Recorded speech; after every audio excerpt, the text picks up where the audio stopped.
Subhanaka la ilma lana illa ma 'allamtana innaka antal alimul hakim. Rabbi shrah li sadri wa yassir li amri wahlul 'uqdatam min lisani yafqahu qawli.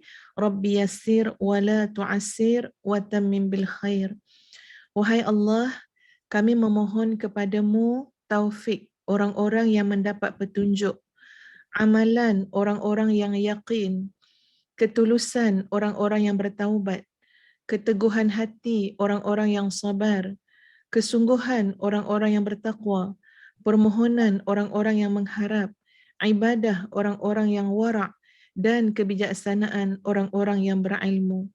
Kami memohon kepadamu ya Allah, ilmu yang melahirkan perasaan takut yang dapat menghalangi kami daripada melakukan maksiat sehingga kami dapat melakukan ketaatan kepadamu yang dengan amalan ketaatan itu mudah-mudahan kami boleh mendapat keridaan-Mu.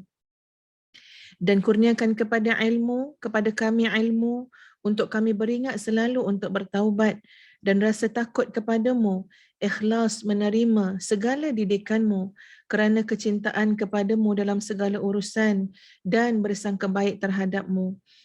Wahai Zat, Maha Suci Zat yang menciptakan cahaya, sempurnakanlah cahaya untuk kami dan ampunilah kami. Amin amin ya rabbal alamin. Terima kasih kepada Tuan Haji Badri Muhammad yang dihormati lagi dikasihi Kak Nolela Ahmad dan juga Datuk Ramli ya selaku penganjur ya Encik Badri selaku penganjur kita ya yang membawa kita semua selalu untuk hadir dalam raudhah-raudhah ilmu.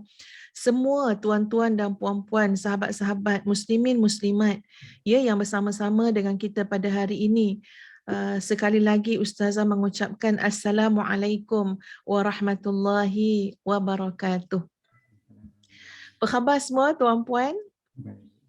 Okey, semua orang kena tutup mic ke macam mana? Tak boleh jawab ya? Ya, dia orang tutup mic. Apa-apa soalan nanti kan lepas ni dia orang akan chat dalam Ya orang saya, chat. kalau buka nanti kan huru-hara juga ya Cik Badri ya. Ya. Duduk dalam Zoom ramai-ramai. Kita ada 900 lebih dalam Zoom ni. Ini kalau dekat dalam dewan sesat ni tak jumpa cari. Ya, tak jumpa cari kawan kita. Dia setia dengan Datin Lela dia orang ni, apa ni Ustazah? Masya-Allah, subhanallah. Setiap hari macam ni. Subhanallah, setiap hari. Setiap malam dan satu Ahad yang diikut masa Ustazah lah. Kadang-kadang ada petang, pagi. Tapi itu hari Senin sampai Jumaat memang setiap malam. Alhamdulillah. Sampai sekarang. Masya-Allah, alhamdulillah, alhamdulillah. Sahabat-sahabat yang dikasihi sekalian, pada hari ini ataupun pada petang ini, ia dalam ruangan yang Ustazah lebih suka menggelarkannya sebagai ruangan muhasabah ataupun tazkirah. Ya, bermakna mungkin apa yang akan Ustazah sampaikan ni bukannya bercakap benda baru, ya, bukannya nak cakap benda yang kita tak pernah dengar. Mungkin sebahagian besar daripada apa yang akan saya sebutkan ini adalah sesuatu yang tuan-puan ya muslimin muslimat dah tahu dah. Tetapi dalam hidup ini bukan soal tahu tu yang penting. Ya, bukan semata-mata soal tahu. Bukankah kita dalam berdoa kita mohon ilmu yang bermanfaat? Ilman nafi'a, ilmu yang bermanfaat. Apa dia ilmu yang bermanfaat? Ilmu yang bermanfaat ni sahabat-sahabat sekalian adalah ilmu yang bila ya kita dapat ilmu tersebut, ia menjadi kehidupan kita. Bila kita dapat ilmu tersebut, ia akan menumbuhkan rasa ya ketakwaan kepada Allah Azza wa Jalla, rasa takut kepada Allah. Itu adalah ilman nafi'ah, ilmu yang bermanfaat. Dengan Allah kita jadi semakin taat, dengan manusia kita menjadi semakin bermanfaat dengan wasilah ilmu yang bermanfaat tadi. Jadi walaupun kadang-kadang kita kata kita tahu, tapi kita perlu kepada tazkirah, iaitu peringatan, ya. Perlu kepada muhasabah, iaitu penilaian, ya, perlu untuk diingatkan, untuk dinilai, untuk koreksi, untuk refleksi. Dan sahabat-sahabat muslimin muslimat, anggaplah pertemuan kita pada petang ini untuk memenuhi ya tanggungjawab selaku sebagai seorang sahabat kepada tuan-puan sekalian, ya, untuk sama-sama kita saling ingat memperingatkan. Bukankah orang yang paling beruntung itu adalah watawasau bil haqqi watawasau bis sabar, ya, yang sentiasa berpesan-pesan, sentiasa ingat mengingatkan dengan kebenaran dan juga dengan kesabaran. Jadi hari ini tajuk kita adalah yang paling akrab. Sebenarnya ada 2 poin besar yang saya nak sampaikan, tetapi kita akan tengok masa, ya. Mungkin poin yang kedua tu kena bawa pada kuliah yang lain, ya. Jadi saya ambil dulu sahabat-sahabat sekalian poin yang pertama untuk petang ini untuk kita dalami, ya, mudah-mudahan mewujudkan kesedaran, keinsafan dalam diri kita masing-masing untuk melakukan amalan soleh yang Allah redai dengan lebih baik lagi insya-Allah. Baik sahabat-sahabat semua. Bila sebut yang paling akrab, biasanya perkataan akrab ni biasa kita guna untuk kawan, untuk sahabat. Betul ya Puan Salina, Cik Zulkifli, ya. Ni nama-nama yang Ustazah nampaklah dekat skrin Ustazah ni, ya. Jadi bolehlah Ustazah siapa-siapa, ya, Puan Aimah Abdul Rahman. Apa khabar Kak Saidah Jaafar? Boleh angkat tangan je, ya, boleh bagi bahasa isyarat je. Okey Puan Maharum, ya. Bila kita sebut tentang akrab, selalunya kita ni kalau sebut akrab, kita ingat pada kaum kerabat, kita ingat pada orang lah maknanya. Kita ingat pada sahabat, ya, dan sebagainya. Tak apa, itu juga mungkin sebahagian daripada makna yang paling akrab.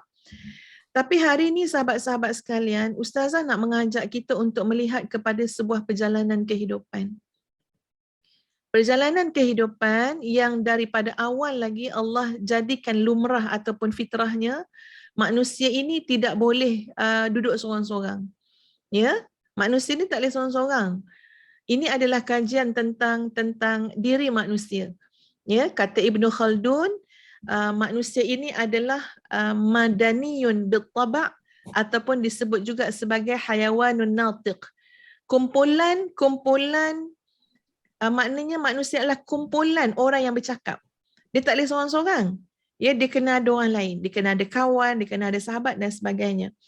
Tapi perjalanan hidup kita, muslimin muslimat sekalian, bukan kita nak baca yang dekat dunia ni je.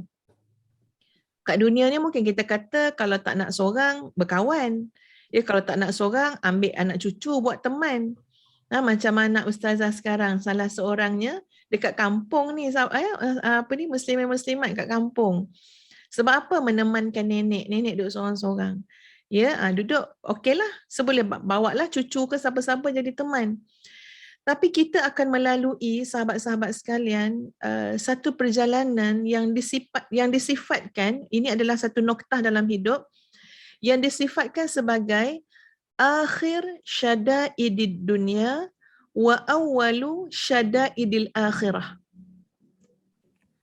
Maksudnya ialah akhir kesukaran, kedahsyatan kehidupan dunia bertemu dengan awal kedahsyatan kehidupan akhirat.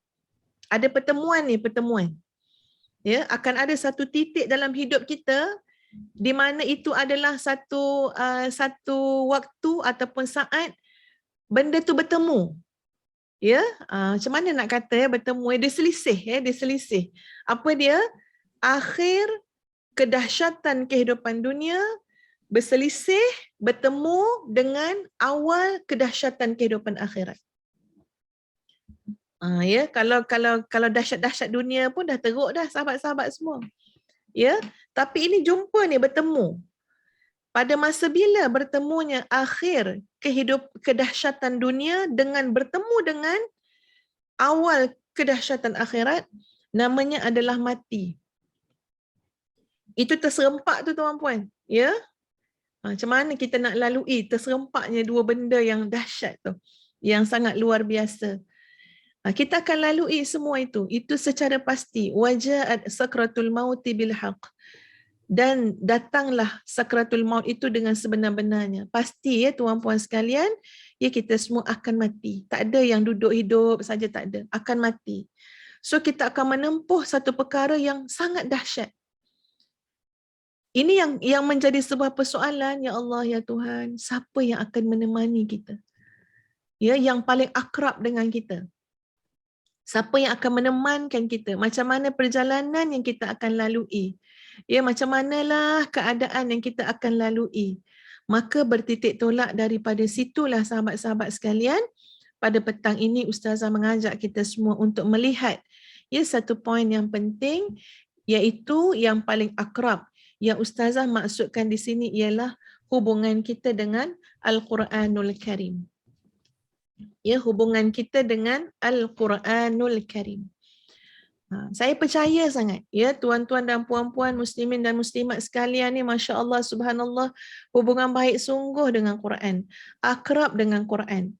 Tapi pada petang ini, Ustazah nak bincangkan, nak jelaskan tuan-puan sekalian dalil-dalil, hujah-hujah, supaya kita bukan saja buat satu benda tu tapi hanya kerana ikut-ikut orang lain saja.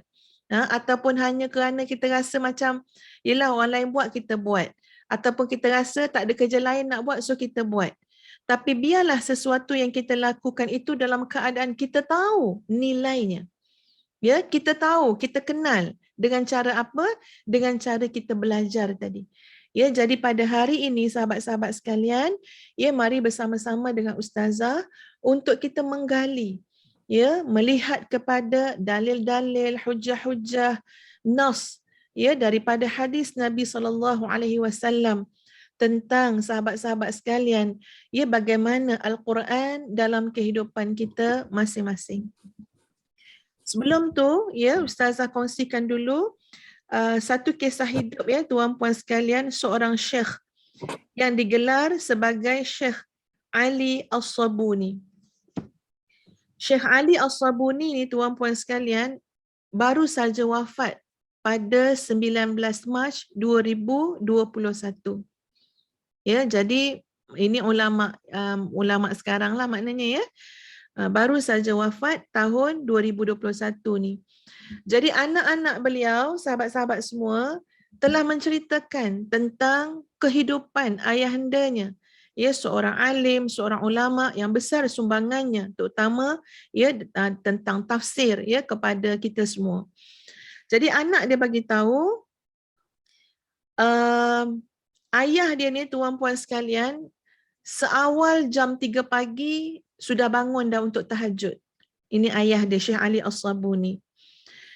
Dan apa yang dia perhatikan ialah Syekh Ali As-Sabuni ni, tuan-puan sekalian, ada nilai akhlak yang terlalu tinggi. Terlalu tinggi. Kita selalu sebut bagaimana Nabi SAW dari sudut maknanya, ya Allah, betapa dekatnya dengan Quran sampai Quran jadi darah daging. Sampai Quran jadi akhlak.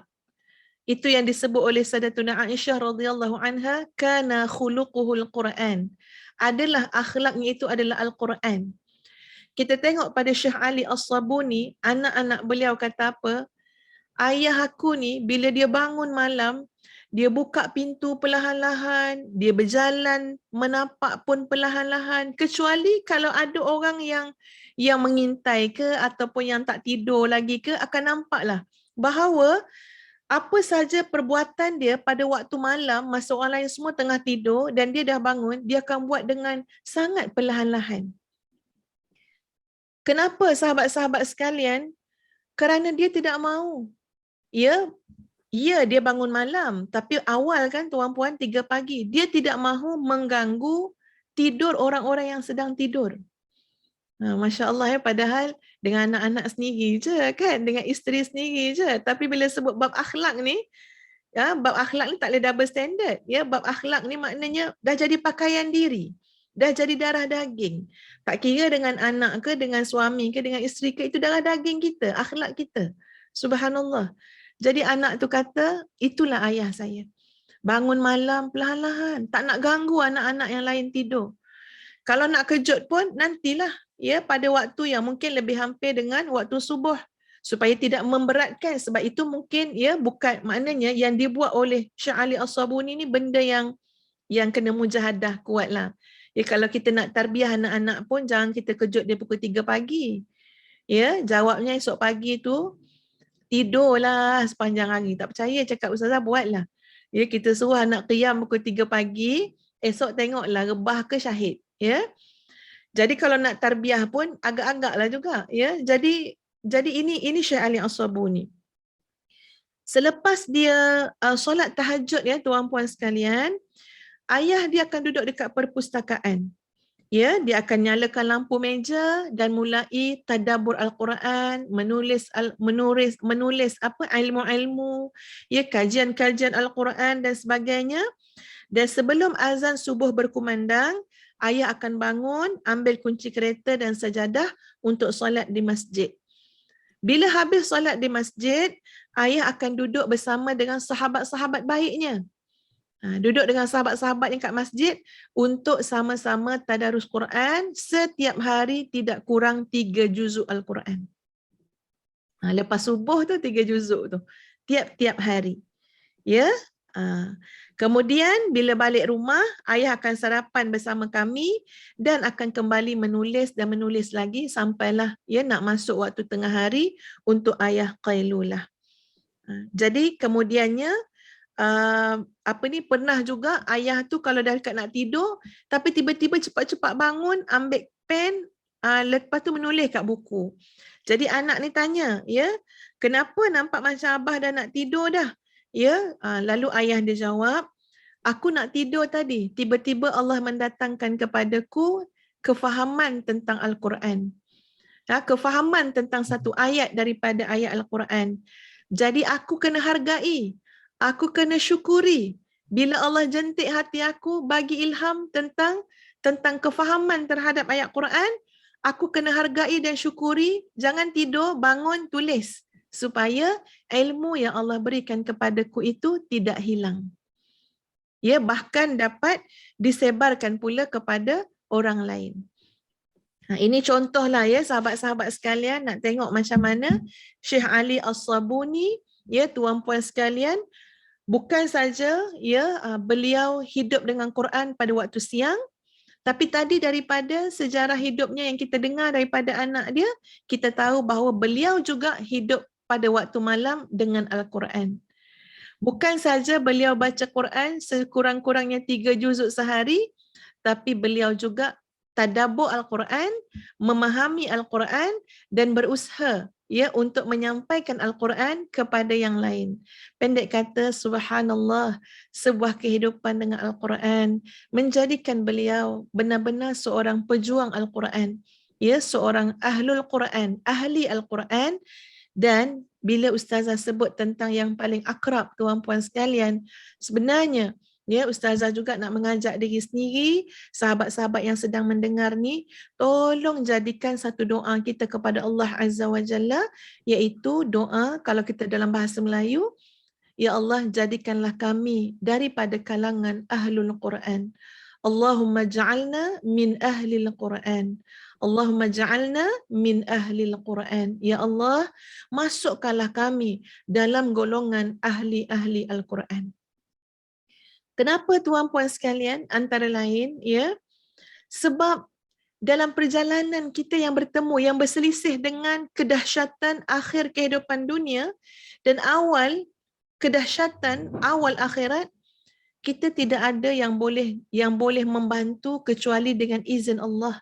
Ya, apa yang kita ada tak boleh bersama-sama menemankan kita dah. Kita akan tinggal semua tuan-puan sekalian.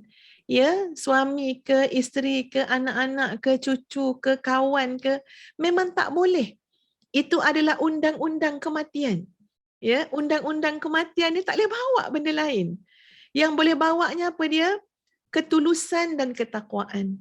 Bekalan dalam bentuk amalan-amalan yang ada ketulusan dan ketakwaan. Amalan-amalan yang penuh dengan kepalsuan, kepura-puraan, itu juga dari segi undang-undang kematian, dia tak boleh pindah alam sama-sama dengan kita. Jadi bila kita pindah alam, tuan-puan sekalian, ya Allah macam mana ni, alam ni terlalu asing. Kita tak tahu macam mana gambaran alam itu. Kita mungkin pernah dengar daripada hadis-hadis Nabi SAW, ya, ataupun daripada Quran sendiri, tapi tak pernah lalui, tak pernah ada pengalaman. Lalu subhanallah tuan-puan sekalian, ya, Al-Quran yang kita hidup bersungguh-sungguh, beria-ria. Ya, maknanya hidup dengan Al-Quran, siang dengan Quran, malam dengan Quran, ada saja bahagian Quran dalam hidup kita, maka insya-Allah perjalanan yang disifatkan sebagai kedahsyatan permulaan kehidupan akhirat akan menjadi sebuah perjalanan yang sangat indah. Kerana kita ditemani, tuan-puan sekalian, oleh sahabat yang tidak akan menzalimi kita. Ya, oleh sahabat yang paling jujur dengan kita. Tapi ia tertakluk kepada bagaimana kita menggunakan peluang kesempatan hidup pada saat ini, pada hari ini dan ke depan, bagaimana kita mengatur hubungan kita dengan Al-Quran dengan sebaik-baiknya.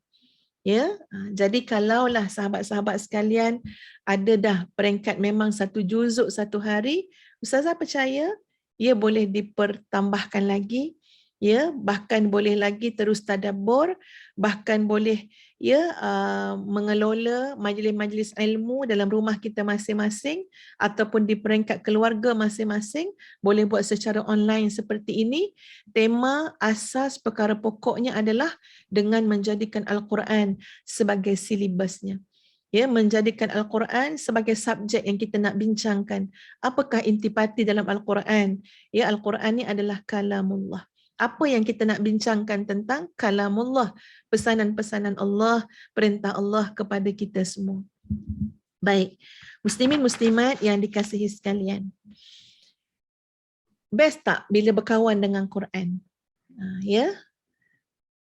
Perkara pertama, ini antara manfaatnya tuan-puan sekalian, bila kita bersahabat baik dengan Al-Quran. Pertama sekali dalam hidup ini, setelah dikaji-kaji lah, ya, dikaji oleh ahli falsafah. Kalau ahli falsafah tak kaji pun, Quran cakap benda yang sama. Ya, Quran dah lama juga dah menyebut tentang perkara-perkara itulah.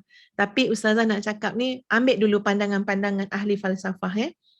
Ahli falsafah ni, tuan-puan, adalah orang-orang ataupun sarjana-sarjana pemikir yang memikirkan tentang konsep-konsep kehidupan. Kita ambil contoh Aristotle. Ya, Aristotle ni kaji-kaji tentang manusia, tentang kehidupan sehingga dia menjelaskan bahawa sebenarnya kehidupan manusia ni, dia cakap, hanyalah untuk mencari bahagia. Itu kata Aristotle tu, ya. Lepas dia kaji habis belaka dah dalam kajian dia, dia kata sebenarnya satu benda je yang manusia ni nak dalam hidup, iaitu manusia ni mencari bahagia. Ya, kemudian disokonglah oleh sarjana-sarjana yang lain, ahli-ahli falsafah yang lain. Ya, ini apa yang mereka faham tentang hidup tanpa mereka rujuk kepada Quran, ya, dan juga sunnah Nabi SAW. Bila kita, sahabat-sahabat sekalian, yang merujuk kepada Quran, ya, yang merujuk kepada hadis Nabi SAW, kita tengok bagaimana Allah menjelaskan dalam Al-Quran pada ayat, ya, di mana Allah mengajar kita supaya berdoa, Rabbana atina fid dunya hasanah wa fil akhirati hasanah. Memang betul. Ya, Allah suruh kita minta kebahagiaan di dunia, kebahagiaan di akhirat. Maknanya memang hidup kita semua, sahabat-sahabat sekalian, kita nakkan bahagia. Ya, kita nakkan adanya sakinah, adanya ketenangan. Lalu bertitik tolak daripada situ, mari kita melihat sebuah hadis Nabi SAW daripada Abu Hurairah radhiyallahu an. Majtama'a qaumun fi baitin min buyutillahi yatluna kitaballah wa yatadarasunahu bainahum illa nazalat alaihimus sakinah wa ghasyiyatuhumur rahmah wa haffathumul malaikah wa dzakarahumullah fi man 'indah. Masya Allah, subhanallah, ya tuan-puan sekalian. Mari kita hayati maksud hadis ini.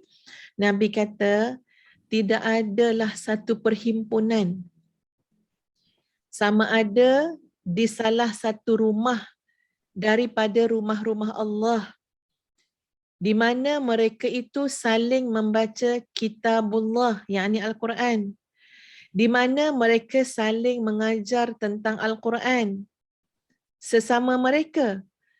Illa nazalat alaihim, kecuali Allah akan bagi kepada mereka 4 perkara. Ya, 4 perkara. Pertama, apa yang Allah akan bagi? Pertama, Allah akan berikan as-sakinah, iaitu ketenangan. Muslimin muslimat pernah tak ada pengalaman tengok sahabat-sahabat ya dekat Masjid Nabawi? Kan? Banyak dia ada banyak halaqah-halaqah Quran. Ya, kita sebagai tetamu Allah dan Rasul dekat Masjid Nabawi, kita tak ada halaqah kita kan. Kita duduk lepas maghrib tengok kan. Kita kan selalu terdetik tak dalam hati kita, bestnya kalau aku dapat duduk dalam halaqah tu. Betul tak? Terdetik dalam hati kita kan bestnya. Kita ada tak teridam contoh macam koklah dia punya ustazah ataupun ustaz dia tu panggil kita. Oh ya Allah, kalau dia macam ni lah kat kita kan, ya kita duk tengok kat dia kan. Kalau dia macam ni kat kita kan, agak-agak kita berlari tak pergi. Pasti kita pergi. Kita tengok dari jauh tu kan, sebab mereka tu sebenarnya register ada pendaftaran, sebab tu dia takkan panggil kita masuk-masuk macam tu je, ya. Kita tengok tu, ya Allah ya Tuhan, seronoknya. Seronok tak seronok tu sampai hari ni Ustaz sebut lagi. Sampai hari ni terbayang-bayang, ternampak-nampak. Mereka ada yang sambil sambil tidurkan anak, ya. Kalau yang dekat bahagian perempuan tu Cik Badri, mereka bawa anak. Bawa dia punya bekalan anak-anak sembawa. Ada anak yang yang tidur didodoikan, ya yang masih kecil-kecil kan anak-anak tu kan, kita tengok aja. Bila kita ustazah pernah duduk rapat dengan mereka dengar macam mana bila orang lain baca, mereka tu kebanyakannya sama ada membetulkan bacaan Quran, ya, kualiti bacaan Quran ataupun hafazan Quran. Bila sahabat mereka baca tu, yang lain tu tunduk dengar bacaan. Subhanallah. Kita tak duduk pun kat situ, kita cuma tengok aja. Kita tak masuk dalam kumpulan tu, kita cuma tengok. Tapi subhanallah, kita tahu betapa aura ketenangan tu rasa sampai dekat kita yang duduk tempias-tempias kat tepi-tepi ni. Sampai hari ni ustazah masih teringat ketika ustazah singgah dekat masjid di Jeddah, tuan-puan sekalian, naik tingkat 2 bahagian perempuan, tengok-tengok kat sana ada beberapa halaqah orang tua-tua, tuan-puan sekalian, yang mereka tu sedang saling tasmik Quran antara satu sama lain. Jadi ustazah berbual dengan mereka, ya, berbual tentang itulah apa aktiviti apa semua. Tiba-tiba datang dia punya syaikhah, datang dia punya pak syekh dia lah, mak syekh dia, perempuan dia, mak syekh dia, datang dia punya syaikhah, dia terus minta izin dengan ustazah, minta maaf, maknanya berhenti bercakap. Mereka terus cepat-cepat duduk dalam kumpulan dia dengan tertib akhlak mereka. Rupa-rupanya datang Datuk Guru dia, ya, syaikhah dia datang, maknanya untuk handle majlis tu lah, kumpulan tu. Jadi lepas, sebab kami ni menunggu waktu tu, menunggu kat masjid tu lama, lepas habis kelas dia tu, ya, sambil-sambil tu saya dengar sekali apa yang guru tu sebut. Masya Allah, subhanallah. Sentiasa mengingatkan Quran. Ya, kamu akan ditinggalkan oleh anak-anak dan kamu pun akan meninggalkan anak-anak. Ya, betul. Kita tahu benda tu. Ya, ustazah ni anak besar sikit pun dah terasa dah. Anak-anak akan dengan kehidupan mereka. Ya, kamu akan sama ada kamu akan meninggalkan harta kamu ataupun harta itu pun akan meninggalkan kamu. Apa sajalah, pangkat, jawatan, semua. Ya, subhanallah. Okey, tak apa, ada benda Ustaz nak komen tapi tak apalah, lain kali lepas ni, ya.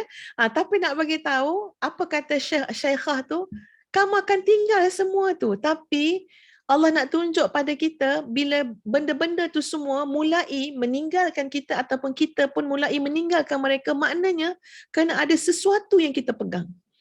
Kerana ada sesuatu yang bersama-sama dengan kita. Maka Al-Quran, kalamullah, Al-Quran. Sampai hari ni, maknanya saya terasa apa, ya Allah, bestnya lah. Dapat buat halaqah-halaqah tu dekat dalam rumah-rumah Allah. Dapat hidupkan balik. Kenapa? Kerana benda pertama, Allah jamin akan bagi siapa yang duduk untuk bincang pasal Quran, untuk baca Quran, Ghashiyat nazalat alaihimus sakinah, Allah jamin akan bagi dia ketenangan. Jadi kepada pencari-pencari kebahagiaan, pemburu-pemburu ketenangan, kita tidak akan temui ketenangan kalau kita meninggalkan Al-Quran. Ya, takkan temui kalau tinggalkan Quran.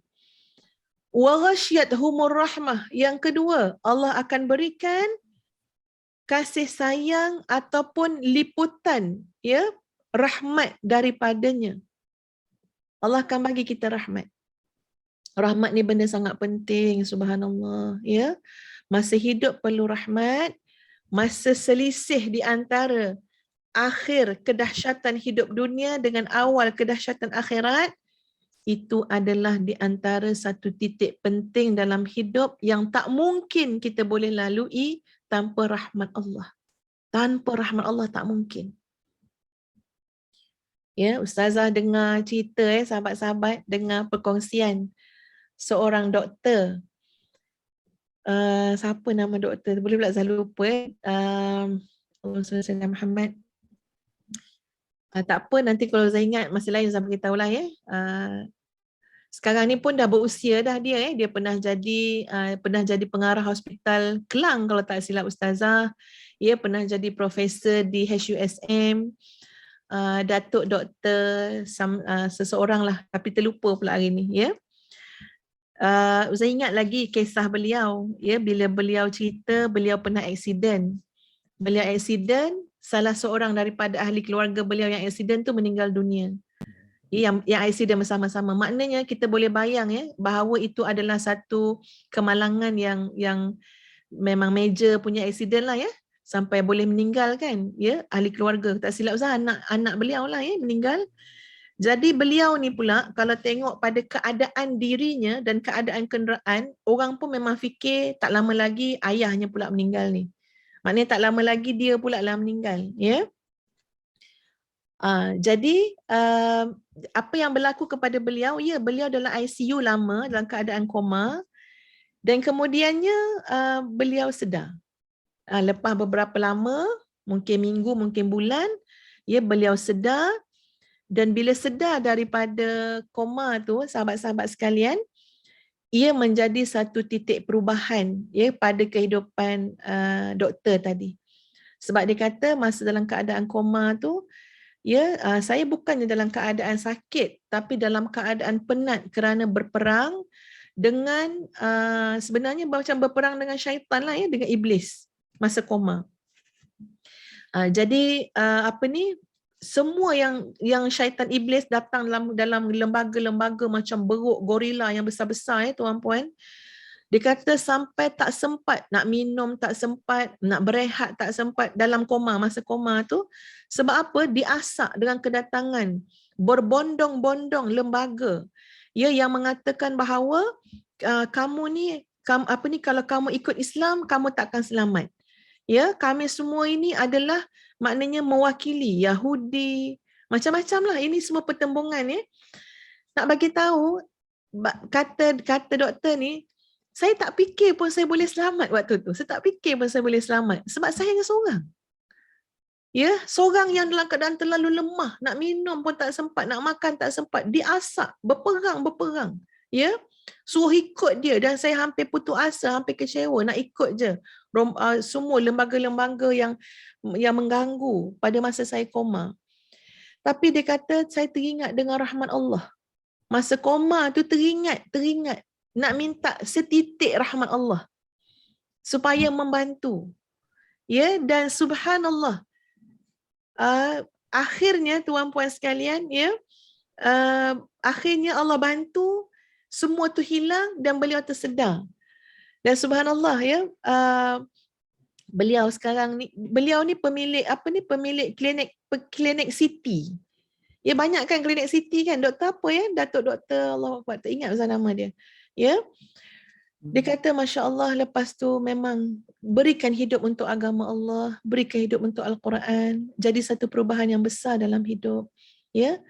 Ini Ustaz nak bawa contoh, ya, tuan-puan, kita tak pernah rasa lagi macam mana dalam keadaan, ya, pada penghujung nyawa, yang kita perlukan adalah rahmat Allah. Semakin banyak kita berkumpul, berhimpun ke atas muka dunia ini, kerana kita menjadikan Al-Quran sebagai subjeknya, ya, sebagai keutamaan, kita belajar Quran, kita baca Quran, tadarus Quran, maka insya-Allah Allah akan meliputi hidup dan mati kita dengan rahmat daripada Allah Azza wa Jalla. Yang ketiga, hafathumul malaikah. Malaikat akan sentiasa mengitari, maknanya mengelilingi kita, sentiasa meneman kita. Ya, malaikat yang sentiasa patuh kepada Allah Azza wa Jalla akan mengibas-ngibas sayap mereka. Ini simbolik ya tuan-puan, nak bagi tahu maksud apa? Maksudnya satu perlindungan yang Allah berikan kepada kita, dan yang keempat ialah Allah akan menyebut nama kita di hadapan para malaikat yang ada di sisi Allah Azza wa Jalla. Sangat rugi orang yang bertangguh-tangguh dengan Al-Quran. Ya, sangat rugi orang yang sikit sangat dia ambil daripada masa dia untuk Quran. Ya Allah, ya Tuhan. Ya, termasuklah ustazah tuan-puan. Kalaulah kita lebih banyak bagi masa kita pada perkara yang lalai, perkara yang tidak ada manfaatnya, maka ia adalah sesuatu yang amat merugikan kita. Ya, sebab sebanyak mana masa yang kita berikan kepada Al-Quran, maka saya percaya seluas dan sehebat itulah kebahagiaan dan rahmat ya yang kita dapat daripada Allah Azza wa Jalla. Itu yang pertama. Ya, bila Al-Quran menjadi sahabat yang paling baik dengan kita, maka kita dah settle dah bab ketenangan, bab kebahagiaan. Ya, settle dah sahabat-sahabat semua. Insya-Allah Allah akan terus mengajarkan kepada kita ilmu-ilmu yang kita tidak tahu dengan pelbagai cara, pelbagai wasilah. Ya, ilmu-ilmu Al-Quran ni masya-Allah tuan-puan sekalian. Kita ambil 4 basmalah saja pun dah dahsyat dah, luar biasa. Siapa faham makna basmalah yang sebenar-benar, hidup kita berubah, amat berubah. Siapa faham makna bismillah, ya, maka dia akan tahu bahawa dia tidak pernah keseorangan. Siapa faham makna bismillah, yang Allah suruh sebut, buat apa-apa bismillah, buat apa-apa bismillah. Siapa yang tak sebut bismillah, tak mengingati Allah, tidak menyebut dengan nama Allah, maka amalan dia terputus. Bila terputus, ibarat macam layang-layang terputus tali. Tak tahu layang-layang tu nak jatuh kat lembah mana. Layang-layang tu nak hanyut kat laut mana. Sebab apa? Terputus. Tapi bila tak terputus bersama-sama dengan kekuatan daripada Allah, perlindungan daripada Allah. Itu dalam bab bismillah je. Ya. Bismillah ni ustazah menekuninya daripada risalah An-Nur. Syekh Badi'ul Zaman An-Nursi. Sampai waktu tu rasa bila dah faham ya sahabat-sahabat, memang bila kita sebut bismillah, kita nak mensyukuri bismillah yang kita sebut tu. Sebab kadang-kadang kita lupa nak cakap bismillah ya. Jadi masya-Allah bismillah tu berantai dengan kebaikan. Bila kita dapat sebut bismillah, diikuti dengan apa? Alhamdulillah aku boleh sebut nama Engkau ya Allah. Kalau tak aku terlupa.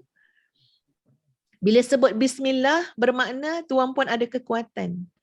Sebab tuan-puan tidak melakukannya bersendirian tapi dengan kekuatan daripada Allah. Dengan rahmat daripada Allah, dengan kasih sayang daripada Allah.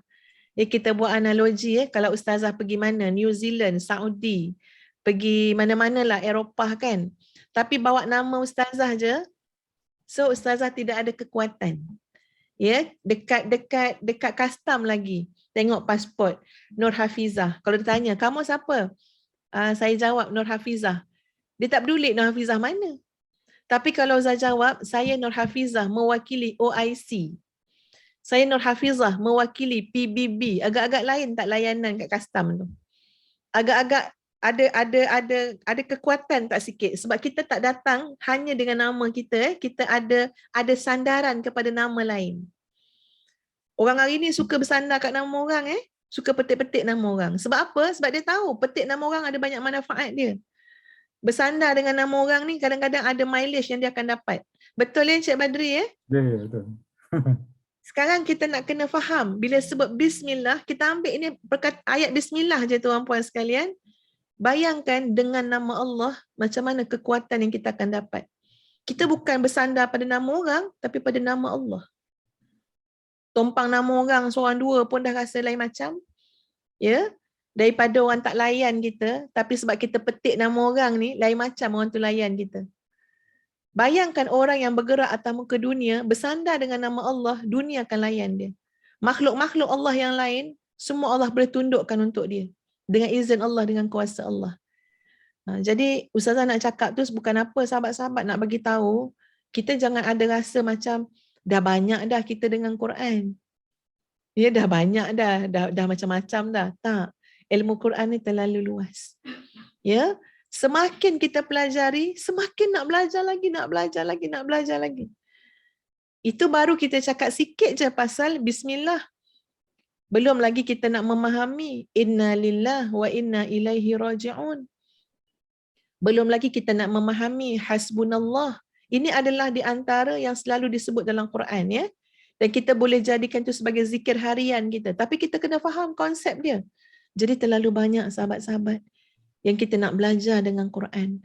Maknanya, bila kita sebut akrab dengan Quran, maknanya kehidupan kita tu memang pemikiran tu pemikiran Quranik. Pemikiran kita sama macam Quran. Nak tahu macam mana pemikiran kita? Sama macam Quran. Contohnya macam tu lah. Ini tahap hebat lah ya tuan-puan ya, yang kita cakap ni. Baik. Pertama tadi, Al-Quran akan menjadi jalan ataupun sahabat yang memberikan ketenangan kepada kita dengan izin Allah. Yang kedua, tuan-puan sekalian, Al-Quran akan jadi jalan perbendaharaan untuk kita. Memang tak pernah mengecewakan. Berkawan dengan orang, silap-silap tak makin senang, makin susah pun ada. Syed kita je yang belanja dia kan. Pernah juga macam tu Tapi dengan Quran tuan-puan sekalian, merujuk kepada sebuah hadis Nabi SAW, baginda bersabda, ayyukum yuhibbu an yaghduwa kulla yawmin ila buthana aw ila al-aqiqi fayatiya minhu binaqatain kaumawain fi ghairi ithmin wala qat'i rahim. Siapa di antara kalian yang suka untuk berangkat setiap hari pergi ke mana? Pergi ke satu tempat namanya Buthan, ataupun pergi ke satu tempat namanya Aqiq, dan dia akan bila pergi kat sana dia akan balik setiap hari, dia akan balik bawa dua unta yang ini unta yang hebat lah ni, unta yang menunjukkan nilai yang sangat tinggi. Dua unta yang besar, fi ghairi ithmin wala qat'i rahim, dalam keadaan dia tidak berdosa dan tidak juga memutuskan silaturahim. Nabi tanya kat sahabat-sahabat, siapa yang nak tiap-tiap hari seolah-olah dia pergi ke Buthan, dia pergi ke Aqiq, dan bila dia balik dia pasti akan bawa dua unta besar dalam keadaan dia tidak berdosa dan dia tidak akan ada memutuskan silaturahim. Lalu sahabat-sahabat menjawab, kulluna nuhibbu dhalik ya Rasulullah, semua kami ni yang sedang dengar ni pasti sangat menyukai apa yang kamu sedang sebut. Qala, maka Nabi SAW berkata, afala yaghdu ahadukum ilal masjid faya'lam aw yaqra ayataini min kitabillahi azza wa jalla khairul lahu min naqatain wa thalathun khairun min thalath wa arba'un khairun lahu min arba' wa min a'dadihinna minal ibil. Maka Nabi kata, kalau begitu kamu semua ni bila pergi ke masjid, belajar atau bacalah dua ayat daripada kitabullah, maka itu lebih baik daripada kamu bawa pulang dua unta yang besar tadi. Kalau kamu baca 3 ayat, maka itu lebih baik daripada 3 unta. Kalau kamu baca 4 ayat, itu lebih baik daripada 4 unta. Banyak mana yang kamu baca ayat-ayat itu, itulah jumlah-jumlah unta besar yang penuh bernilai yang kamu bawa pulang bersama-sama dalam kehidupan kamu. Ya Allah, ya Rasulullah. Maknanya sahabat-sahabat sekalian, kita kena berjiwa besar untuk melihat semua ni. Sebab kadang-kadang bila kita baca Quran, baca satu muka surat dah rasa macam cukuplah untuk hari ni. Bila baca Dua muka surat, kadang-kadang bukan hati je yang tak selaras ni. Mata pun tak bantu juga. Ya, dah ngantuk dah. Fikiran pun tak membantu juga. Dah mula dah fikir benda-benda lain. Asal buka Quran je teringat. Mesej belum jawab. Teringat ya nak WhatsApp kat anak. Macam-macam ya. Asal baca Quran je. Baru start 2 minit. Macam-macam teringat. Sebab tu kita kena ada hujah yang lain. Sebab tu kita kena tahu benda-benda ni tuan-puan. Kenapa? Sebab kita boleh berhujah. Nafsu ni, ilmu ni tuan-puan, antara lain nak berhujah dengan nafsu kita sendiri. Ya, berhujah dengan nafsu kita. Bila nafsu kita kata, cukuplah tu, dah banyak dah. Banyak lagi benda tak siap ni. Nak mesej lah, nak itulah, nak inilah. Biar kita boleh bersoal jawab. Alah, baru dapat bawa balik 2 ekor unta. Dah nak berhenti dah. Ya, baru dapat bawa balik 4 ekor unta. Dah nak berhenti dah. Apa salahnya hari ni kita bawa sekandang unta? Ya, apa salahnya kita bawa? Maknanya kita tu boleh berhujah dengan diri kita. Sebab tidak ada kebaikan yang kita buat yang percuma, sahabat-sahabat sekalian. Kecuali Allah akan mengganjarinya dengan pahala yang berlipat kali ganda. Jadi manusia ni ada orang kaya dalam arti kata kaya fizikal, material, ya. Tapi yang kita nak rebut dalam hidup ni selain daripada tu adalah kekayaan jiwa. Ya, sebenarnya orang baca Quran ni tuan-puan sekalian, dia rasa dia kaya. Kaya jiwa. Ya, maka kita jangan hidup dalam keadaan mengemis. Sebab apa? Subhanallah. Percayalah muslimin muslimat, Quran akan menjadikan watak kita tu berubah. Watak kita akan berubah. Watak kita tu ada izzah dia, ada kemuliaan. Ya, ada kemuliaan yang tersendiri tuan-puan sekalian. Kita ada kekayaan jiwa. Kenapa? Ya, kita tengok macam mana kita faham daripada hadis-hadis Nabi ni. Allah sentiasa memberi kepada orang yang baca Quran. Allah sentiasa memberi kepada orang yang belajar Quran. Ya, orang ni adalah orang kaya yang sebenarnya. Kaya jiwa. Subhanallah, ya. Dan yang ketiga, sahabat-sahabat sekalian, bila kawan akrab kita adalah Al-Quran, bermakna yang ketiga, Allah nak bagi kepada kita nur semasa kita di bumi. Semasa kita di dalam dunia ni tuan-puan. Ya, ataupun perkataan lainnya, bila kita bersama dengan Quran, ya, Quran sentiasa dalam hati kita, dekat dengan kita tuan-puan sekalian, maka Allah bagi cahaya semasa kehidupan di bumi dan menjadi tabungan di langit. Cahaya di bumi, tabungan di langit. Kita ni tak tahu lagi ni tabungan kita banyak mana di langit. Tabungan dekat dunia selalulah boleh tengok kan. Kalau menabung kat mana-mana bank boleh tengok je, boleh online banking kan. Tengok cukup lagi duit ni. Ya, tak ada scammer ke apa kan. Itu tabungan kat dunia. Ya. Tabungan kat dunia ni tuan-puan sekalian, kalau tak pandai menguruskannya, kat dunia lagi kita dah rasa dah macam tak ada nilai tabungan tu. Ya, wallahu alam, cuba tuan-puan fahami apa ustazah nak maksudkan, ya. Kita mengumpul kat dunia kan. Okey, sekarang duit kita dah ada 200,000, dah ada 500,000, dah ada 2-3 juta. Hujung-hujung hayat ni kita terasa nak buat apa dengan duit tu? Ya, nak buat apa dengan tabungan-tabungan yang banyak tu? Bukankah akhirnya hidup kita ni makin kecil wilayah yang kita boleh terokai setiap hari. Kalau dalam rumah dah tak boleh dah nak memanjat semua tingkat yang ada. Kalau dalam rumah tak boleh dah nak masuk semua bilik yang ada. Betul kan Puan Rodiah kan? Ya, nampak Puan Rodiah kat skrin ustazah. Ya. Subhanallah, Allah nak ajar kita kan, ya. Kalau nak makan tak boleh dah. Makan masa kita dah berusia ni lagilah makin sikit, makin memilih-milih makanan. Ya. Bahkan dengan pandemik COVID-19 ni nak ke mana-mana pun tak boleh. Terlintas ke hati kita sampai terasa nak buat apa tabungan yang kita nak biarkan jadi tabungan kat dunia semata-mata, kecuali kita pandai urus, kecuali kita tahu menguruskan, itu cerita lain. Ya. Tapi dalam masa yang sama sahabat-sahabat sekalian, kita terlupa bahawa kita ni sudah semakin singkat masa untuk meletakkan tabungan di langit. Ada ke tak ada ni tabungan kat langit? Besok roh ni pun nak manjat ke langit, roh ni sahabat-sahabat, ya, roh ni nak manjat ke langit. Kan seronok kalau manjat ke langit nanti nampak tabungan kita banyak rupanya kat langit ni. Mari kita melihat sebuah hadis Nabi SAW. Daripada Abu Dzar radhiyallahu an, beliau menuturkan, aku berkata, ya Rasulullah, berwasiatlah padaku. Lalu baginda pun bersabda, alaika bitaqwallahi fa innahu ra'sul amri kullih.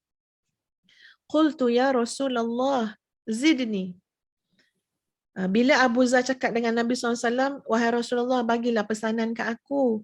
Nabi pun cakap, hendaklah kamu selalu bertakwa kepada Allah sebab ia merupakan pokok bagi segala urusan.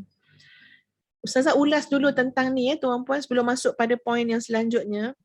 Sebab kadang-kadang kita mungkin kefahaman kita tentang persoalan takwa tu mungkin masih boleh diperbaiki lagi. Ya.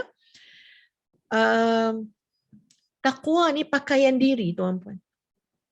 Kalau sebut solat, solat tu ada waktu dia, ada masa dia. Masuk Zuhur kita solatlah 10 minit. Ya. Kalau sebut puasa, puasa tu ada waktu dia. Antara maknanya masuk je waktu fajar sampailah masuk waktu asar. Ya, maknanya dia waktu-waktu dia. Kalau haji lagilah ada waktu dia. Tapi bila sebut takwa, pakaian. Ya, takwa ni pakaian diri tuan-puan sekalian. Bekalan diri. Maknanya apa? Takwa ni adalah amalan jiwa tuan-puan sekalian yang ada bersama-sama dengan kita 24 jam. Kena faham takwa macam tu. Ya.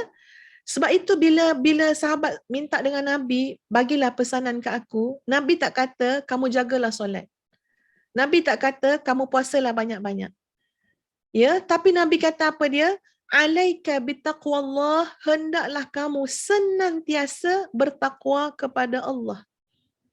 Sebab tuan-puan sekalian, takwa ni kita perlukan tiap saat. Tiap saat.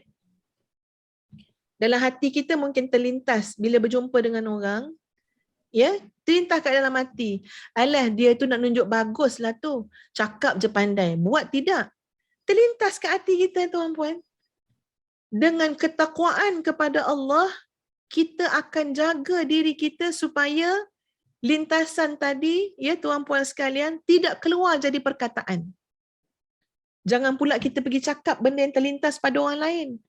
Bila cakap pada orang lain, itu dah jadi tohmahan kepada individu tadi. Itu dah masuk dosa ghibah, dosa mengumpat. Ya, dah masuk macam-macam dosa lain. Berasal daripada mana? Lintasan tadi. Contoh tuan-puan sekalian, kita nampak peluang. Bagus ni peluang ni. Kalau aku jadi ketua, jadi pemimpin apa semua ni, senang ni nak ambil, nak salah guna semua benda. Senang ni aku nak jadi kaya. Itu lintasan. Selama mana kita tak jadikan itu sebagai keputusan dan tindakan dalam hidup, boleh selamat lagi. Sebab itu kalau kita tengok dalam hadis ya tuan-puan sekalian, bila seseorang itu, ini tentang cerita pasal Raqib dengan Atid ya, malaikat kanan, malaikat kiri. Malaikat kanan, Raqib ni ketua kepada Atid ni, pemimpin kepada Atid. Maknanya memberikan macam-macam arahan juga. Bila seseorang itu ada niat nak buat jahat, ada terlintas benda jahat, malaikat Raqib akan kata pada Atid, jangan tulis dulu, tunggu beberapa saat. Kerana mungkin akan diikuti dengan istighfar dan tasbih. Tengok tuan-puan sekalian. Ya. Maknanya kalau terlintas benda-benda tak bagus ni, malaikat tak terus tulis ya. Tunggu dulu. Takut nanti sekarang orang tu akan, maknanya mungkin orang tu akan istighfar, astaghfirullahalazim. Istighfar ni lah tuan-puan sekalian, maknanya apa? Respon daripada takwa yang ada dalam hati kita. Dan kita perlukan tu setiap saat. Ya, apa yang kita nak tengok, apa kita nak dengar, semua tu yang kita akan yang akan menjadi penasihatnya adalah ketakwaan yang jadi pakaian kita. So kena faham juga ya. Kenapa selalu disebut tentang bekalan takwa, sebab takwa ni adalah amalan hati yang sangat dicintai oleh Allah Azza wa Jalla. Ya, dia akan menjadikan apa pun yang kita buat dalam hidup ni adalah nilai dia sangat besar. Baik, kemudian Nabi sebut bila Abu Dzar kata zidni, ada lagi tak yang lain ya Rasulullah, tambahlah lagi pesanan yang lain. Nabi pun kata alaika bitilawatil Quran fa innahu nurul laka fil ardi wa dhukhrul laka fis sama. Dan pada pesanan yang kedua Nabi kata banyakkanlah baca Quran. Ya, selalulah baca Quran.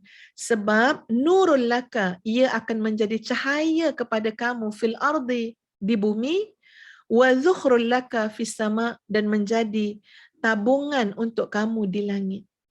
Jadi sahabat-sahabat sekalian, ya kita kalaulah hati tu kadang-kadang nafsu tu ada jugalah malas-malas ke apa kan dengan Quran cakap. Tabungan kita tak ada ni kat langit ni. Ya, tabungan kita sikit sangat. Sedangkan perjalanan nanti, perjalanan kita akan naik langit demi langit, tuan-puan sekalian, nak bertemu dengan Allah Azza wa Jalla. Ya, macam yang kita faham daripada beberapa hadis Nabi SAW. Jadi, subhanallah, ya, orang yang faham dengan apa yang telah kita bincangkan tadi, sebenarnya inilah kekuatan yang Allah berikan kepada kita, kekuatan ilmu, tuan-puan sekalian, supaya kita dapat mengelolakan hidup kita dengan lebih baik. Kita tak mahu hubungan kita dengan Quran hanyalah pada hubungan yang biasa-biasa. Kita patut rasa cemburu dengan orang yang boleh bangun pada waktu malam. Sebab apa? Sebab dia nak bermunajat kepada Allah dengan salat dan baca Quran. Ya, kalau dia nak bercakap dengan Allah, maka dia salat. Kalau dia nak dengar apa yang Allah cakap dengan dia, maka dia baca Quran. Dan kalau kita baca Quran dalam salat, terhimpunlah kedua-dua perkara itu dalam masa yang sama. Ya, ada orang memang rasa kalau tak bangun malam, ya tak baca Quran banyak-banyak pada waktu tahajud dan sebagainya, rasa macam rugi, tabungan tak ada, cahaya berkurangan, dia rasa macam rugi sangat, terpaksa cover dengan benda lain pula waktu siang, banyakkan sedekah pula. Kenapa? Nak cover malam tadi aku tak jaga, tak bangun untuk membaca Quran dalam solat, ya, dan sebagainya. Sahabat-sahabat sekalian, yang terakhir, ya, yang sempat untuk kita kongsikan pada hari ini, insya-Allah pada masa lain pula. Yang terakhir adalah Nabi SAW bersabda, Al-Quranu syafi'un musyaffa' wa mahilun musaddaq, man ja'alahu amamahu qadahu ilal jannah wa man ja'alahu khalfahu saqahu ilan nar. Al-Quran adalah memberi syafaat, yang diterima syafaatnya, yang berupaya membela lagi dibenarkan. Kalau yang lain-lain nak bagi syafaat, mungkin Allah tak nak terima. Mungkin kalau ada yang nak membela ke akhirat besok pun Allah tak nak terima. Tapi Al-Quran syafaat yang boleh memberi syafaat, dan Al-Quran adalah pembelaan yang dibenarkan oleh Allah Azza wa Jalla. Lalu daripada hadis Nabi tadi, Nabi sebut supaya kita fikir kat mana kita letak Quran dalam hidup kita. Sebab Nabi kata macam ni, siapa yang jadikan Al-Quran di hadapan dia, siapa dalam hidup Quran duduk kat depan, nescaya nanti Al-Quran yang akan memimpinnya masuk ke dalam syurga. Wa man ja'alahu khalfah, siapa yang dalam hidupnya letak Quran kat belakang dia, saqahu ilan nar, akhirat besok Quran akan jadi pengiring yang bawa dia masuk neraka. Ya, maknanya Quran iring masuk neraka. Ya Allah, ya Tuhan, ya. Quran tak masuk neraka, kita yang masuk. Ya, maknanya ketika itu Al-Quran menjadi hujjatan alaina. Maknanya menunjukkan apa dia, tuan-puan, dulu kamu lupakan aku, kamu letak aku kat belakang kamu, hari ni aku nak tengok kamu, menjadi saksi kamu sampai kamu masuk dalam neraka sebab kamu tinggalkan aku. Jadi ini adalah satu perkara yang kita kena ambil masa dalam hidup kita untuk kita lihat sepanjang kehidupan kita, 40 tahun, 30 tahun, 50 tahun, Quran di depan atau Quran kat belakang? Atau Quran di mana dalam hidup kita? Kalau kita meletakkan Quran kat depan, maknanya jadi panduan, jadi pedoman. Ya, kita nak belajar Quran, nak memahami apa yang ada dalam Quran supaya jadi panduan hidup, pedoman hidup. Maka Al-Quran yang akan memimpin kita masuk dalam syurga, tuan-puan. Tapi kalau Quran hanya di hujung-hujung mata, ya kat belakang, tak pernah kita ambil peduli apa kandungannya, ya tak pernah kita bersiang dan bermalam dengan Quran, maka ini adalah satu perkara yang harus kita berikan perhatian dan kita patut khawatir. Ya, jadi bersegeralah kita untuk memperbaiki hubungan kita dengan Al-Quran dengan sebaik-baiknya.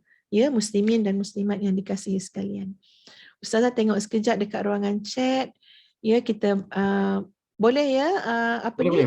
Cik Badri, saya nak tengok kalau ada soalan ya. Soalan. Salam Ustazah, mana lebih afdal semasa qiyam banyak solat tahajud atau baca Quran? Sebaik-baiknya baca Quran dalam solat. Ya, baca Quran dalam solat.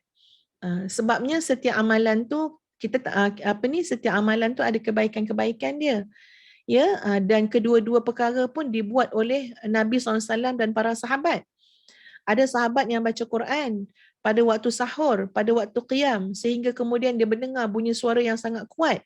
Sampai dia takut juga dan dia berhenti. Dia tanya Nabi. Nabi kata kalau kau teruskan kau akan nampak malaikat tu sendiri. Sebab kau baca Quran sampai malaikat turun dekat dengan kamu nak dengar kamu baca Quran. Kalau kamu teruskan tak berhenti, kamu akan nampak malaikat tu nanti. Jadi itu pun satu nas ataupun hujah ya, memang bila kita bangun malam kita baca Quran. Tapi kalau kita melihat cara Nabi SAW bangun malam ataupun qiyamul lail, Nabi baca Quran tu dalam solat. Nabi baca surah Al-Baqarah, sahabat ingatkan berhenti ikut habis Baqarah. Sambung lagi Ali Imran. Nabi baca dalam solat. Ya, sebab tu kita akan dapati tuan-puan sekalian, ada di sana hadis Nabi SAW ya, tentang orang yang bangun malam dengan Quran. Siapa yang bangun malam ya dengan Quran, dia baca 10 ayat dalam satu malam dengan Quran, maka Allah tidak akan mencatatnya termasuk orang yang lalai. Dia tak akan jadi orang yang lalai. Dia akan sentiasa Allah ingatkan. Ya. Sebab apa? Sebab dia bangun malam dan dia mendirikan malam, masa solat malam tu dia baca 10 ayat. Siapa yang baca ya, ada riwayat menyebut wa man qara'a, ada yang menyebut man qama. Maknanya orang yang baca Quran ataupun orang yang mendirikan malam dalam solat dia baca Quran 100 ayat, kutiba minal qanitin, dia akan dicatat termasuk orang yang sentiasa taat tunduk patuh pada Allah. Jadi sahabat-sahabat cuba ya, kalau tak silap Ustazah ada sebut masa mihrab Ramadan tahun ni, mihrab Ramadan baru-baru ni, Ustazah ada sebut tentang niat lah ya, niat maknanya berharap sangat dalam hidup ni dapatlah sekali khatam Quran dalam solat. Maknanya kita bawa bacaan-bacaan tu dalam solat. Bukan solat fardu ya tuan-puan, sebab solat fardu ni kita faham ada beberapa kekangan juga. Kalau kita makmum kita boleh baca ayat tu kan panjang-panjang kan ikut imam. Kalau kita imam pun tak disyorkan sebab kena meraihkan makmum. Ini masa kita solat malam ataupun solat duha. Cara dia tuan-puan boleh buka lah Quran yang besar tu kan, yang ada stand tu, bacalah Quran tu masa solat, Allahu Akbar, baca suratul Fatihah. Lepas tu baca satu muka surat ataupun dua muka surat baca. Ya, kalau kita dua rakaat dah siap dah, standby dah, satu muka surat rakaat pertama, satu muka surat rakaat kedua. Kita berdiri tu kita baca, pandang, tak ada masalah, boleh. Masya-Allah dia punya apa ya, kekuatan jiwa tu lain sahabat-sahabat semua. Dan kita niat nak bolehkan khatam ya. Khatam Quran dalam solat. Sahabat Ustazah bekas pengetua Madinatul Huffaz, Allah uji dia dengan sakit slip disc tuan-puan sekalian. Ya, sangat sukar melihat dia dengan penyakit tersebut. Tapi dia kata alhamdulillah Allah bagi jalan. Kesihatan tu sangat pelik juga dia kata bila dia berdiri baca Quran dalam solat. Sampai khatam Quran tu bersama-sama dengan Allah tarik, Allah angkat penyakit tersebut. Ya, subhanallah. Jadi tuan-puan sekalian boleh kita biasakan bila bangun malam tu kita baca Quran ayat yang panjang-panjang lah, sebab kita niat kita nak khatam lah. Mungkin ambil masa setahun, mungkin ambil masa 5 tahun, tak ada masalah asalkan kita mulakan. Ya, asalkan dapat sekali dalam hidup tu. Macam manalah agak rasanya ya kalau kita khatam tu dalam keadaan semua ayat-ayat tu kita baca dalam solat malam kita, insya-Allah. Baik. Assalamualaikum Ustazah, jika kita rajin baca Quran setiap hari tapi tak faham maksud, apakah dapat pahala yang sama dengan yang faham? Al-Quran ni sahabat-sahabat sekalian, Ustaz pernah sebut ya, dia 7M, antara benda yang besar tu 7M. Setiap pertambahan M tu pahalanya berlipat kali ganda lah ya.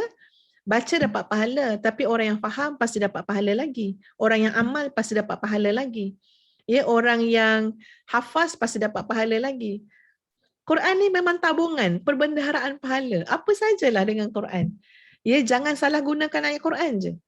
Sebab kalau salah gunakan ayat Quran, Kalau kita menjual ayat-ayat Allah untuk keuntungan dunia, buat sesuatu hanya kerana habuan dunia, kerana niat-niat yang jahat, yang itu memang teruklah hujjatan alaina. Quran akan jadi pendakwa kepada kita. Sepatutnya Quran jadi hujjatan lana, jadi pembela kepada kita. Tapi bila kita buat tak betul dengan Quran, Quran akan jadi pendakwa pada kita. Jadi pahala tu memang Masya Allah semakin banyak. 7M tu adalah mempelajarinya, mengajarkannya, membacanya, menghafaznya, memahaminya, mengamalkannya, mendaulatkannya. 7M. Ya, Ustazah harap sahabat-sahabat 7M ni ingat terus kat kepala. Jangan tulis kat mana-mana. Nanti buku yang ingat. Ya, 7M ni memang kehidupan kita dengan Quran ni 7M. Apa dia? Mempelajarinya, mengajarkannya, membacanya, menghafaznya, mengamalkannya, memahaminya, mendaulatkannya. 7M. Bila bertambah saja yang kita buat terhadap Quran tadi, pahala juga akan bertambah. Ya, baik. Kalau dalam solat kita baca surah yang sama macam mana Ustazah, tak jadi masalah. Ya, sah je solat kita. Tapi mungkin bertambah faedahnya, manfaatnya bila kita baca surah yang sama, kita dapat mendalami lagi makna pada surah yang sama, tapi makna yang lebih segar dalam hidup kita. Macam kita baca Qul Huwallah, surah Al-Ikhlas. Tak ada masalah nak baca ulang-ulang surah Al-Ikhlas sentiasa. Tapi setiap kali kita baca surah Al-Ikhlas, semakin dalam pemahaman kita.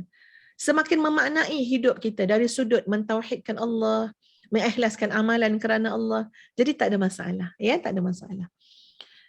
Tanpa Ustazah menafikan bahawa kalau kita baca ayat-ayat yang banyak lagi dalam Quran, ya pada makna kena tambah solat yang banyak lah. Ya, kena solat sunat tu lagi banyak kan. Nanti kita akan berpeluang ya untuk baca Quran lagi banyak. Baik. Soalan yang terakhir. Kebanyakan soalan ni tanya pasal tak faham maksud ya. Ustazah kira dalam konteks sekarang kita ada banyak guru-guru, ya ramai guru-guru yang mengajar tentang Al-Quran. Kita jangan fikir nak faham terus 30 juzuk. Dapat sikit-sikit tu pun masya-Allah. Ya sangat bermakna dalam hidup. Jadi mesti kita masuk dalam mana-mana circle ya untuk belajar tentang tafsir Quran ataupun tadabbur Al-Quran. Ya, dapat satu ayat pun manfaatnya terlalu besar dalam hidup kita. Jangan biarkan dalam keadaan tak belajar, tak belajar tadabbur tak boleh, kena belajar. Baik. Ustazah, bila guru Quran garang sangat, ada yang menyebabkan anak-anak tak minat. Ya. Okey. Kalau kita dulu memang guru Quran kita garang kan, kebanyakan kita kan. Dan alhamdulillah hari ni kita mensyukuri kegarangan guru tu. Betul tak sahabat-sahabat ya? Tapi mungkinlah ya nak sesuaikan dengan zaman, dengan masa. Kita lah ya. Sebab tu bila sebut tentang pendidikan, dia tu mesti berkait antara mak ayah, guru dengan anak-anak tadi. Jadi kita pun main peranan juga ya untuk cakap dengan anak-anak, bertahanlah. Ya, kalau guru ni tak sampai pukul-pukul, cuma garang, marah, tegas, kena bertahan. Sebab benda nak dapat ni benda baik. Kalau kita perform, kalau kita ikut cakap cikgu tu, kalau kita baca sungguh-sungguh, takkan guru tu nak marah. Ya, kalau marah juga dah baca elok-elok kena marah juga, yang tu mungkinlah kita bolehlah ambil perhatian kan ya, bagi nasihat kat guru tu. Tapi kalau memang betul, memang perlu, Ustazah akan jadi ibu bapa yang menyokong je untuk guru tu garang. Ya. Sebab kadang-kadang dengan kelembutan ni kadang-kadang tak jalan. Kena dengan ketegasan. Ya, jadi tak ada masalah. Kita tengok dulu garang tu garang macam mana.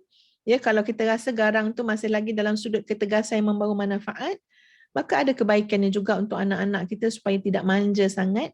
Ya, kitalah yang kena bagi motivasi pada anak-anak tadi. Ceritakanlah cerita-cerita orang yang berubah hidup dia, ya faham Quran, pandai baca Quran dan bersabar dalam proses tu. Ya, jadi benda tu kena tengoklah. Ya, sangat umumlah yang Ustaz jawab ni sebab kena tengok garang macam mana guru tu. Ya, minat macam mana anak kita juga. Kedua-dua tu kena dilihat barulah kita boleh uruskan masalah itu ikut pada situasi yang sesuai pada setiap orang. Ya, wallahu taala a'lam. Sekali lagi Ustaz mengucapkan syukur kepada Allah Azza wa Jalla.